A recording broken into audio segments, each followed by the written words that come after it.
चलो ठीक है, बढ़िया। अब देखो, मीटिंग को मैं स्टार्ट कर देता हूँ। और आज का मीटिंग का टॉपिक सबको पता है, ठीक है? How to identify prospects need, क्योंकि जब तक नीड पता नहीं होगा। हाँ, वीडियो नहीं दिख रहा, कोई बात नहीं, वीडियो मैंने ऑन नहीं करा ना, इसलिए नहीं दिख रहा। और नीड पता होना सबसे ज्यादा इंपॉर्टेंट होती है, ठीक है? जब तक नीड हमें नहीं पता होती है, तब तक हम लोग अच्छी तरीके से उसको बता ही नहीं सकते यार तेरे को काम करना क्यों है। ठीक है, तो आज का टॉपिक सब लोग लिख लीजिए डायरी पेन के ऊपर। आज का टॉपिक सब लोग लिख लीजिए डायरी पेन के ऊपर। How to identify prospects need. Topic लिख लो, हेडिंग डाल दो। एक बार टीम वालों को चेक कर लो।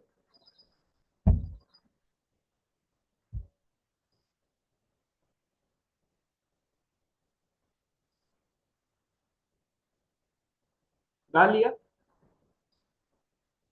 हेडिंग? ठीक है। अब देखो, आपको एक बात बता दूं। नीड पता करने से पहले, सबसे पहले आपको उस प्रोस्पेक्ट के बारे में जानना होता है। आपको ये पता होना चाहिए कि वो प्रोस्पेक्ट कौन है, उसके फैमिली में कौन है, ठीक है? उसके फैमिली में कौन कौन क्या क्या करता है। आपको ये पता होना चाहिए कि वो जो प्रोस्पेक्ट है वो आपके साथ में काम स्टार्ट क्यों करे। सारी चीजें उसके बारे में आपको पता होना चाहिए। अब उसके बारे में पता कैसे चलेगा आपको, ये भी एक इंपॉर्टेंट पॉइंट है कि उसके बारे में पता कैसे चलेगा। अगर आप उसको क्वेश्चन करने जाओगे तो सबसे पहले ये बोलेगा कि भाई तू जानना क्यों चाहता है मेरे को, मेरे बारे में इतना इंटरप्रिटेशन क्यों कर रहा है तू, ये बोलेगा सबसे पहले वो आपको। सही है कि नहीं है? क्लियर हो गया?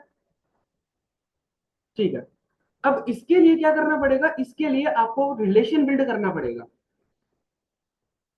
रिलेशन बिल्ड करना पड़ेगा। अब रिलेशन बिल्ड क्यों करना पड़ेगा? क्योंकि वो जब तक आपसे आपसे रिलेशन बिल्ड नहीं कर पाओगे, आप उसके साथ में नहीं कर पाओगे, तब तक वो आपके ऊपर ट्रस्ट नहीं करेगा। और ट्रस्ट नहीं करेगा तो अपने फैमिली के बारे में क्यों बताएगा वो। अब डायरेक्टली जैसे यहाँ पे ना एक ही पर्सन है जिसका वीडियो ऑन है, ठीक है? बाकी सारे लोगों का वीडियो ऑन नहीं है, तो मैं इन्हीं को टारगेट करूंगा, ठीक है? अब अर्शदीप जी को मैं डायरेक्टली जाके बोल रहा हूँ कि अर्शदीप जी आप एक काम करिए, मेरे को अपनी फैमिली के बारे में बताइए। तो अर्शदीप जी क्या बोलेंगे, भाई मैं क्यों बताऊं, तू है कौन बताने वाला, पूछने वाला। सिंपल ये बोलेंगे। तो सबसे पहले हमें उसकी नीड, उसकी फैमिली के बारे में जानना है, रिलेशन बिल्ड करना है। अब रिलेशन बिल्ड कैसे होगा, उसके लिए लिख लो, ओपन एंडेड क्वेश्चन करने पड़ेंगे। ओपन एंडेड क्वेश्चन क्या होता है? लिख लो पॉइंट, ओपन एंडेड क्वेश्चन। ये बीनी शाह कौन है, ये बीनी शाह कौन है, एक बार मेरे को बताओ। ये बीनी शाह जी कौन है, एक बार बता दो मेरे को, किन की टीम से हो आप?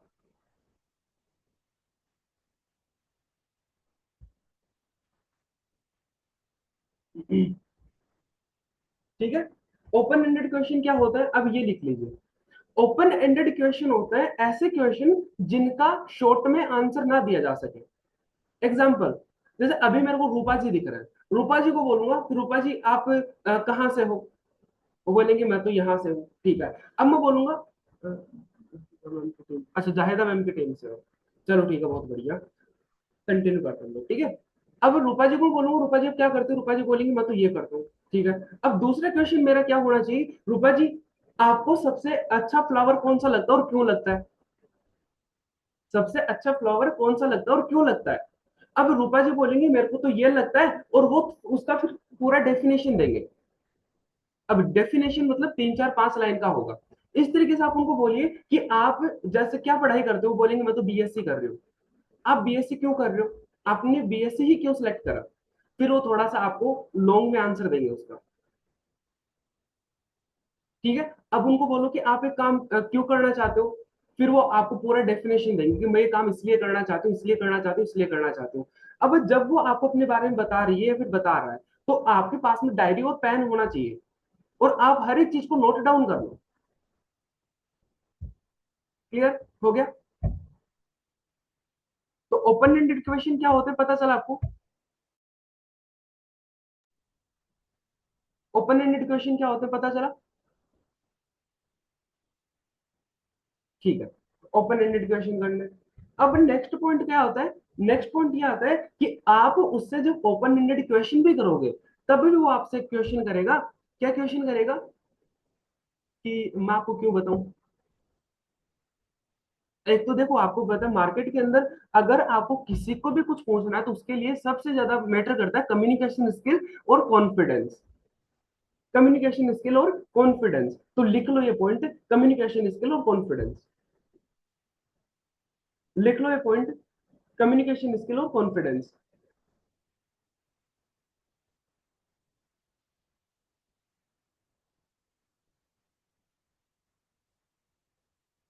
कम्युनिकेशन स्किल और कॉन्फिडेंस। अब कम्युनिकेशन स्किल कैसे डेवलप होगी आपकी? उसके लिए मैंने आपको पहले भी बताया था कि कम्युनिकेशन स्किल को डेवलप करने के लिए आपको क्या करना पड़ेगा। उसके लिए आपको ज्यादा से ज्यादा बात करनी पड़ेगी।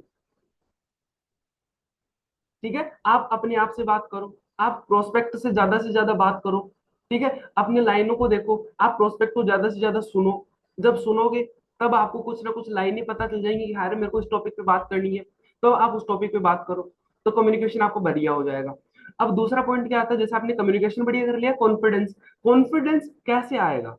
कॉन्फिडेंस आएगा जब आप ये सोचोगे कि यार इस काम से मेरा फायदा नहीं है, इस काम से उस प्रोस्पेक्ट का फायदा है। जब आप ये सोचोगे कि इस काम से मेरा फायदा नहीं है, उस प्रोस्पेक्ट का फायदा है, जब आप ये सोचोगे तब आप में कॉन्फिडेंस आएगा। क्योंकि हम ये सोचते हैं कि यार जल्दी से जल्दी ये अपना 2cc करे और जल्दी से मेरे को 5,000 6,000 पे आ जाए, 7,000 पे आ जाए, 8,000 पे आ जाए। जब तक हमारा माइंडसेट ये रहेगा कि यार जल्दी से ही अपना 2cc कर ले, तब तक वो हमारे साथ में काम ही नहीं करेगा। कॉन्फिडेंस इस चीज से आता है कि यार इस काम से उसका फायदा है। कि यार मैं जो काम बता रही हूँ इस काम से सामने वाले पर्सन का फायदा है, करेगा तो वो पैसे कमाएगा, नहीं करेगा तो उसका लॉस होगा। तो आपके पास में ये वाला कॉन्फिडेंस होना चाहिए, ये वाला माइंडसेट होना चाहिए। आप ये सोच के उसको बताओ काम के बारे में कि अगर ये बंदा यहाँ पे काम करेगा तो कल को मैनेजर बढ़ेगा, मैनेजर बढ़ेगा तो महीने के 1-1.5 लाख रुपए कमाएगा, और जब ये 1-1.5 लाख रुपए कमाएगा तो मेरे को अपने आप रॉयल्टी इनकम आ जाएगी इससे। तो आपको ये नहीं सोचना कि यार मेरे को इसका 2cc करवाना है, ये सोचना है कि यार मेरे को इसको मैनेजर बनाना है। तो ये वाला कॉन्फिडेंस आपके पास होना चाहिए। ठीक है, क्लियर? आ गया समझ? ओके। अब नेक्स्ट पॉइंट अपना कौन सा आता है, देखो मैं आपको नीड आइडेंटिफाई करने के जो क्वेश्चन होता है ना वो तो बाद में बताऊंगा। सबसे पहले मैं थोड़ा सा माइंडसेट आपको बना रहा हूँ जिसकी वजह से आपको किसी पर्सन से बात करने में प्रॉब्लम ना हो, क्योंकि माइंडसेट होना जरूरी है किसी भी काम को करने से पहले। ठीक है, ओके। अब आपने कम्युनिकेशन बढ़िया कर लिया, कॉन्फिडेंस आप लिया है, उसके मतलब की आपने बात कर ली और ओपन एंडेड क्वेश्चन कर लिए, ठीक है। अब बात आती है आपका पोस्चर, आपका अपीयरेंस, मतलब आपका क्या बैठने का तरीका है, आपका सेटअप क्या है, आपने क्या पहन रखा है। अगर आप प्रोफेशनल नहीं दिखोगे तो वो आपसे बातें शेयर क्यों करेगा? ठीक है, जब आपका फर्स्ट इंप्रेशन उसके साथ में पड़ता है। ठीक है, अब जैसे मैं किसी को टारगेट नहीं कर रहा हूं लेकिन आप खुद अपने आप को एक बार चेक कर लीजिए। ठीक है, कि आपका अगर जूम ऐप के ऊपर मीटिंग कर रहे हो तो जूम ऐप का मीटिंग के ऊपर आपका डीपी कैसे लगा है, लगा भी है कि नहीं लगा, ये चेक कर लो सबसे पहले। दूसरा, अब आप अपना वीडियो ऑन कर रहे हो तो आपका बैकग्राउंड कैसा है, आपने क्या डाल रखा है, क्या पहन रखा है आपने। ठीक है, एक प्रोफेशनल इंसान वो लगता है जो प्रोफेशनल इंसान दिखता है, और प्रोफेशनल कब दिखता है? आपके पोस्चर से दिखता है। आपका बैठने का तरीका क्या है, आपने क्या पहन रखा है। जब आप प्रोफेशनल दिखोगे तभी तो वो आपके ऊपर ट्रस्ट कर पाएगा ना, है कि नहीं? तो इस चीज का ध्यान रखो। ठीक है, अब जैसे बहुत सारे गर्ल्स भी हैं, बहुत सारे बॉयज भी हैं, तो बॉयज का तो सिंपल सा है भाई, अच्छी सी टी शर्ट, आप शर्ट डाल लो, जहां तक पॉसिबल हो सके अच्छी सी शर्ट डाल लो। ठीक है, और जो गर्ल्स हैं वो भाई अपना अच्छा सा कोई भी अपना ड्रेस कोड रख लो, ठीक है, शर्ट हो सके शर्ट डाल लो, और शर्ट नहीं हो सके तो अच्छे अपने अकॉर्डिंग जो भी है वो देख लो, लेकिन प्रोफेशनल दिखना चाहिए। ठीक है, और आपका बैकग्राउंड के ऊपर फोकस करो, बैकग्राउंड बढ़िया होना चाहिए, अपने बाल बाल को सेट करके बढ़िया से रखो। क्लियर? हाँ, अब सारी चीजें हो गई। ठीक है, अब बात आती है अपने क्वेश्चंस की, कि आप उसकी नीड आइडेंटिफाई करने के लिए क्या क्या क्वेश्चन करोगे। सबसे पहला क्वेश्चन, सबसे पहला आप उसको पूछ सकते हो, जैसे मैं बहुत बार पूछता हूँ ये क्वेश्चन। ठीक है, कि आपके लिए इस टाइम पे सबसे ज्यादा इंपॉर्टेंट क्या है आपकी लाइफ में? आपके लिए इस टाइम पे सबसे ज्यादा इंपॉर्टेंट क्या है आपकी लाइफ में? फिर वो बोलेगा मतलब, शिखा जी अपना माइक म्यूट कर लो। शिखा जी माइक म्यूट कर लो अपना। ठीक है। ठीक है। आप उसको ऑप्शन दो फिर, जैसे कि फैमिली, करियर, पैसा, लाइफस्टाइल, क्या इंपॉर्टेंट है। फिर वो आपको बताएगा कि मेरे लिए तो ये इंपॉर्टेंट है। जो भी आपको कोई भी एक ऑप्शन देगा वो, क्या मेरे को ना फैमिली इंपॉर्टेंट है, मेरे लिए लाइफस्टाइल इंपॉर्टेंट है, या फिर मेरे लिए पैसा इंपॉर्टेंट है, करियर इंपॉर्टेंट है, जो भी आपको बोलेगा, फैमिली, लाइफस्टाइल, पैसा या करियर, आपके लिए सबसे इंपॉर्टेंट क्या है। फिर वो बोलेगा मेरे लिए तो ये इंपॉर्टेंट है। जब आपको बोलता है कि मेरे लिए तो ये सबसे ज्यादा इंपॉर्टेंट है, तब आपको क्या बोलना है? बहुत बढ़िया। आप इसको करने के लिए क्या क्या कर सकते हो? अगर वो बोलता है कि मेरे लिए ना पैसा इंपॉर्टेंट है, तो आप उनको बोलो कि आप पैसा कमाने के लिए क्या कर रहे हो, आज क्या कर रहे हो। बोलेगा मैं तो कुछ भी नहीं कर रहा। अगर आपकी लाइफ में पैसा नहीं कमा पाए आप, तो आपकी लाइफ में आप पैसा नहीं कमा पाए तो बोलेगी, तो मैं तो क्यों नहीं कमा पाऊंगा, मेरे को तो कमाना है पैसा, पैसा नहीं कमाऊंगा तो घर वालों का कंडीशन कैसे सही करूंगा। आपने उसको डरा दिया कि पैसा नहीं कमा पाए तो। फिर आपको बोलेगा मैं तो कमाऊंगा पैसे। फिर आपको क्या बोलना है, कितना पैसा कमाना चाहते हो आप महीने का? क्वेश्चंस लिख रहे हो कि नहीं लिख रहे हो, कि कितना पैसा कमाना चाहते हो आप महीने का? फिर बोलेगा मैं तो महीने का इतना कमाना चाहता हूँ। बहुत बढ़िया। ठीक है। अब आपके पास में करंटली क्या क्या ऑप्शन है कि आप इतने पैसे कमा सको? बोलेगा मेरे पास में तो अभी कोई ऑप्शन नहीं है। ठीक है।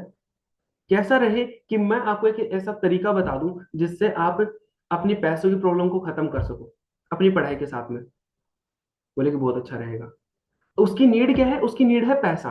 अब आप उसको पैसे के बारे में ही बताओ कि पैसा कैसे कमा सकता है वो। अगर आप अभी उसको प्रोडक्ट के बारे में बताओगे, आप उसको किसी और चीज के बारे में बताओगे, तो वो, उसको इंटरेस्ट ही नहीं है उन चीजों में। उसका इंटरेस्ट किस चीज में है? पैसे में। तो आप उसको पैसे के बारे में ही बताओ।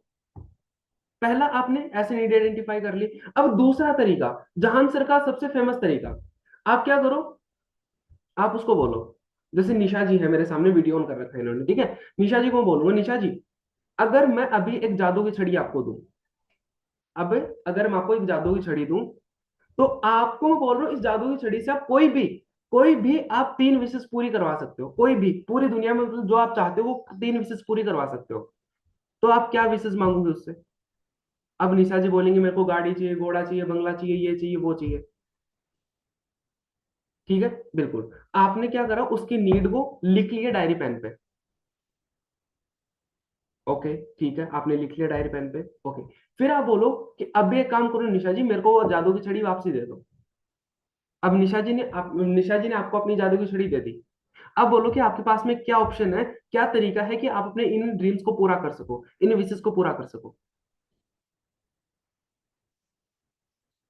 निशा जी आपके पास में क्या ऑप्शन है कि आप अपने ड्रीम्स को पूरा कर सको, इन विशेष को पूरा कर सको? निशा जी बोलेंगी नहीं सर, मेरे पास तो कोई ऑप्शन ही नहीं है। अब अगर आपके पास में कोई ऑप्शन नहीं है, तो फिर आप उनको बोलो कि आपको क्या लगता है अभी आपने जो वर्क देखा, उसके अंदर अगर आप मेहनत करो तो आपके ड्रीम्स पूरे हो सकते हैं? वो बोलेंगे हाँ डेफिनेटली हो सकता है। अब आपको उसकी नीड पता चल गई कि उसको लाइफ में क्या चाहिए, उसको पैसा चाहिए, उसको घर चाहिए, उसको गाड़ी चाहिए, जो भी चाहिए, आपने डायरी पेन के ऊपर नोट डाउन कर लिया, ये उसकी नीड है। उसको अपनी फैमिली वालों की हेल्प करनी है, ये उसकी नीड है। क्लियर? आ गया समझ? किस किस को समझ में आ गया, वन टाइप कर दो। किस किस को समझ में आ गया? आपकी वीडियो नहीं दिखी, मैंने वीडियो ऑन ही नहीं कर रखा, कैसे देखोगे?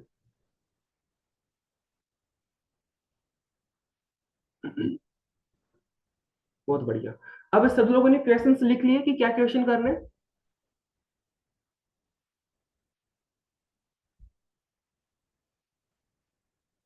2 तरीके मैंने आपको बता दिए नीड को आइडेंटिफाई करने के।